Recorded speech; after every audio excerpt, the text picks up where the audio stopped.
Oi, gente! E aí? Como é que vocês estão?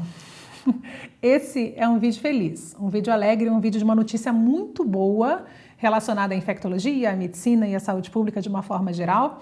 E eu estou muito feliz de poder fazê-lo aqui e conversar com vocês sobre esse assunto. Mas antes de mais nada, inscreva-se no canal, ative as notificações e compartilhe essa mensagem com todo mundo, tá bem? Então vamos lá. Esse é um vídeo então sobre uma notícia que todos vocês ouviram falar na semana passada de uma pessoa que se curou do HIV. Acho que é a notícia que talvez seja das mais desejadas por todo mundo, né? E que faz uma grande diferença seja você um paciente HIV positivo ou não. Mas vamos entender exatamente quão boa é essa história, se essa solução é uma solução para todo mundo, se essa é uma cura real, se a gente vai poder beneficiar muita gente com essa história.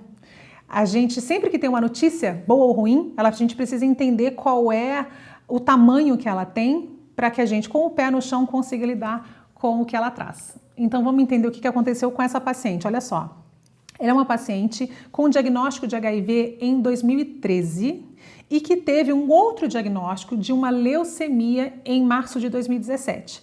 Leucemia, para quem não se lembra, é uma doença do sangue, é um tipo de câncer do sangue que precisa de tratamentos bastante contundentes, dentre eles, e como uma última instância, a gente tem o transplante de medula óssea. E esse seria o caminho natural para essa paciente, passar por um transplante de medula óssea. E o que é um transplante de medula óssea? Vamos lá. Medula óssea é aquilo que fica dentro dos nossos ossos, né? É aquele tecido que fica dentro do osso da gente que produz as células do sangue. Então, se esse local está acometido por um câncer, o que é uma das ferramentas que a gente tem? A gente vai lá e destrói essa fábrica de sangue do paciente, acaba com ela por completo e aí a gente faz um transplante. O que é isso? A gente pega esse tecido de uma outra pessoa e transplanta nessa pessoa cuja fábrica a gente matou. É como se a gente trocasse de fábrica de sangue. Então aquela pessoa dali para frente vai produzir um sangue diferente daquele que ela produzia anteriormente.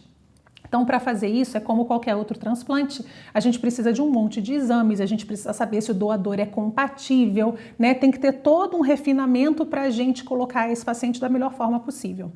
Mas mais do que isso, eu lembro a vocês que quando a gente destrói uma fábrica de sangue, a gente não está só destruindo aquelas células que são células que levam oxigênio e nutrientes, a gente também está destruindo aquelas células que são células de defesa.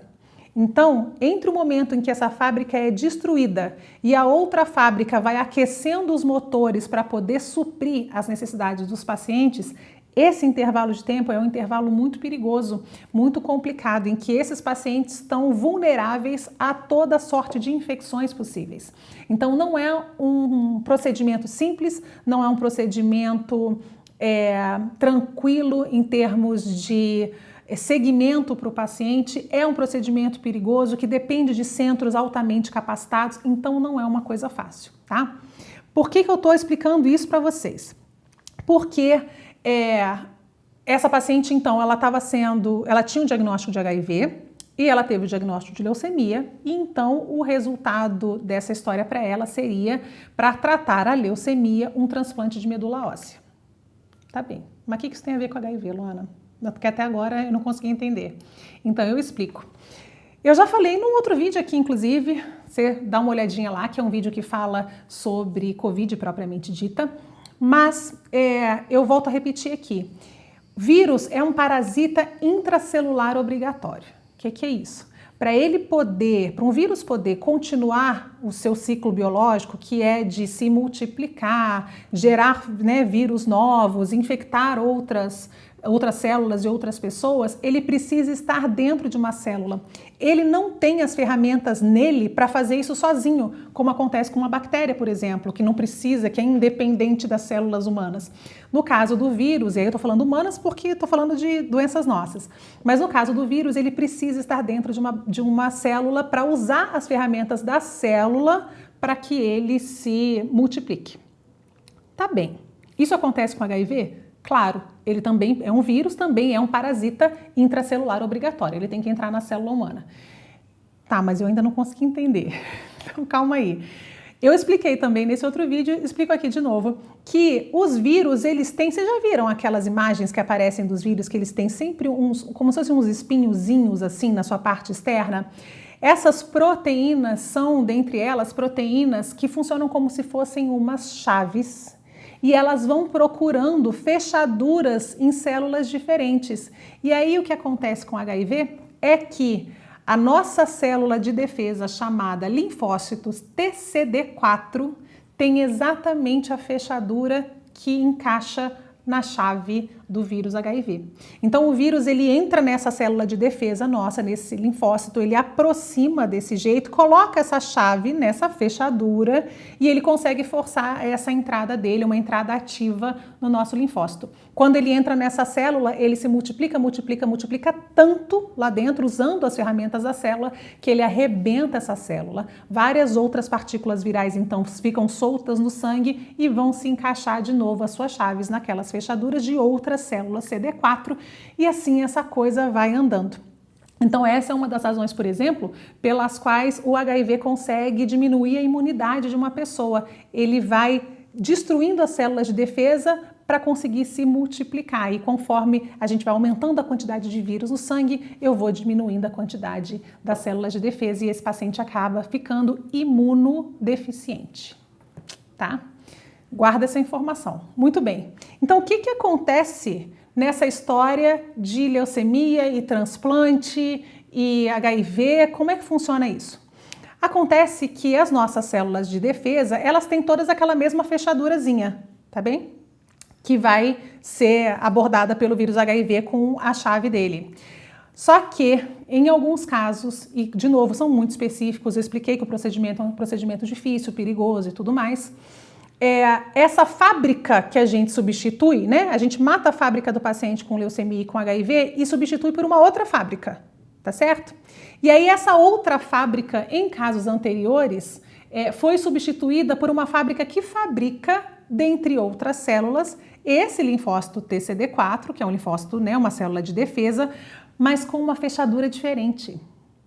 Então, quando essa fábrica começa a produzir as células de defesa e vem lá o HIV todo pimpão querendo entrar nessa célula de defesa, ele vem com a chave dele e vai tentar entrar nessa fechadura e a fechadura não funciona. Foi isso que aconteceu nos 2 pacientes anteriores a essa paciente agora. E nessa paciente agora tem uma pequena diferença. Ela não fez um transplante de medula óssea. Ela fez um transplante de células, ela recebeu células de cordão umbilical. Mas como assim? Células de cordão umbilical são células extremamente jovens que podem se transformar em coisas diferentes. Mas essas células que se transformam em coisas diferentes podem, inclusive, se transformar em células de medula óssea. Então, essa paciente recebeu isso, junto com um pouquinho de sangue de um parente dela, o que fez com que ela não passasse por um processo tão perigoso, tão difícil, enquanto essa fábrica nova voltava a funcionar. Mas o fato é que essa fábrica nova passou a produzir células com essa fechadura diferente e o HIV, quando chegou lá, não conseguiu nada. Mas espera, então se isso é possível, isso é fácil de achar, essa medula é fácil de achar, esse cordão umbilical desse jeito é fácil de achar? Então, o cordão umbilical tem uma disponibilidade muito maior do que essa questão do transplante de medula óssea propriamente dito. Seria mais fácil fazer isso do cordão do que fazer isso de medula óssea de uma pessoa adulta. Mas qual é o problema? Essa fábrica que produz essa fechadura diferente, ela é rara, ela não é simples. Ela é uma mutação que normalmente está associada a povos do norte da Europa, é uma população pequena. Então não é fácil você achar alguém compatível daquela região que produz essa fechadura diferente. Então por isso que não é tão simples, é mais uma razão, né? Pela qual não é tão simples assim oferecer esse tipo de tratamento para todo mundo que é HIV positivo. Mas aponta para um caminho muito interessante, inclusive que pode estar associada a essas tecnologias novas que a gente conseguiu desenvolver de uma forma mais ostensiva e mais sólida durante a própria Covid. Essas ferramentas de RNA, essas ferramentas de DNA, elas podem mudar essa história a ponto da gente daqui a algum tempo conseguir, quem sabe, que o corpo fabrique essa fechadura diferente sem precisar necessariamente de um transplante. É isso. Vai dizer que não é uma boa notícia?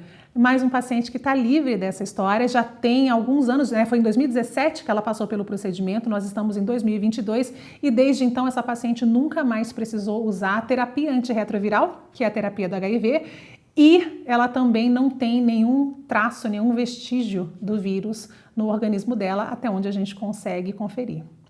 Bom, né? É isso aí. Agora que você já entendeu um pouquinho disso, fica atento para os próximos capítulos dessa história que eu tenho certeza que não vão demorar muito e que vão trazer alegria para muita gente.